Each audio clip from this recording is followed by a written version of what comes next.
സാധനത്തിന്റെ പേരാണ് ഇത് ആദ്യം പുളി ആദ്യം കുതിർത്തേക്കാണ്. ഇത് പുളി കുതിർത്തേക്കണം. ബാക്കി സാധനങ്ങളൊക്കെ നന്നായിട്ട് അഴിഞ്ഞ് അത് വൃത്തിയായിട്ട് വേണം ചെയ്യാൻ. മനസ്സിലായോ? ഇത് കാണണ്ടേ? അതുകൂടി വെക്കണ്ടായിരുന്നോ? ഇതിന്റെ കൂടെ തന്നെ അതുകൂടി വെക്കണ്ടായിരുന്നോ? ഇതാണ് ഇത് ഇതാണ് അതിനായിട്ട് സംഭവം. ഇതാണ് മെയിൻ സാധനം ഗൈസ്. ഇത് പാൻ അടുപ്പത്തേക്ക് വെക്കുന്നു. എണ്ണ ഒഴിച്ചിട്ട്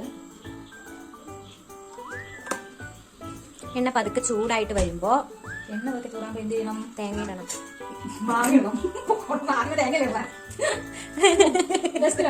ഇതിനെയാണല്ലോ ഞാൻ കൂട്ടിയത്. ഇത് എണ്ണ ചൂടാകുമ്പോ എന്ത് ചെയ്യണം? നമ്മളതിലേക്ക് കറിവേപ്പില ഇച്ചിരി കറിവേപ്പില ഇടണം. അതാദ്യത്തെ ടെസ്റ്റ്. അതിനുശേഷം ചൂടായി അപ്പൊ എന്ത് ചെയ്യണം? അടുത്ത ഇഞ്ചി ഇട്ട് കൊടുക്കണം. ഇഞ്ചി ഇട്ടതിന് ശേഷം പൊടിച്ചിറക്കി കൊടുക്കണം.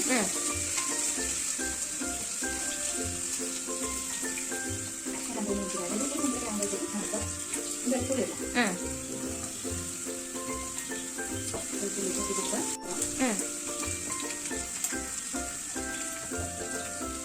കണ്ടു പഠിച്ചാണോ കേട്ടോ?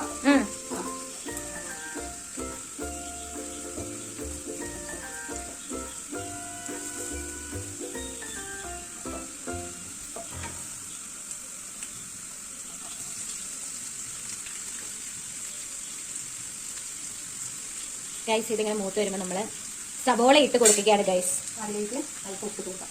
എന്നാൽ മാത്രമാണ് നമുക്കത് വെന്ത് വരുന്നത്. അതിനകത്തേക്ക് ഇൻഗ്രീഡിയൻസ് ഇട്ട് ഇളക്കുക, മൂപ്പിക്കുക. ഇനി എന്ത് ചെയ്യണം? ഇറക്കി കൊടുക്കണം. നമുക്ക് ആരും കാണിക്കണ്ടോ? അതല്ല, അത് വേണ്ട. ഇനി നമ്മൾ പുളിവെള്ളം ഇങ്ങനെ ഒഴിച്ച് കൊടുക്കുകയാണ് ഗൈസ്. ചിലപ്പം അത് മതിയാവാതിരിക്കാം. പുളിവെള്ളത്തിൽ ഉപ്പിട്ടതാണ് എങ്കിലും സവാളയ്ക്ക് ലേശം ഉപ്പിട്ടതാണ്. പുളിയുണ്ട്. ഒഴുകമീൻ അത്തക്കളം ഇടുന്നത് പോലെ നേരത്തെ കൊടുക്കണം ഗൈസ്. അത്തക്കൂട്ടമാണ്, നോക്കിക്കോളൂ. നമ്മൾ കഴുകി വൃത്തിയാക്കി വെച്ച മീൻ ഇട്ട് കൊടുക്കണം. എന്നിട്ട് എന്ത് ചെയ്യണം? എന്നിട്ട് ഇളക്കണം. ഇല്ല, ഇളക്കലല്ല. മീൻ ചാടിപ്പോ ഗൈസ്. അത് നമ്മൾ കഴുകി അതേ വെള്ളത്തിൽ കഴുകി ഇടുന്നു ഗൈസ്. മൂടി വെച്ചു. കേട്ടല്ല തുടിപ്പീസ്. ഇപ്പൊ ഇങ്ങനെ കേട്ടോ, ഇങ്ങനെ പൊക്കമില്ല തുടിപ്പീസ്. പൊക്കയില്ലാത്തതുകൊണ്ട് എനിക്ക് കുറച്ച് ഗുണങ്ങളും കൂടെ ഉണ്ട്. പണ്ടൊന്നും എന്നെ സിയാമിന് വിടത്തില്ലായിരുന്നു. ഓപ്പറേഷൻ തിയേറ്ററിലെ പൊക്കില്ല എന്ന് പറഞ്ഞു.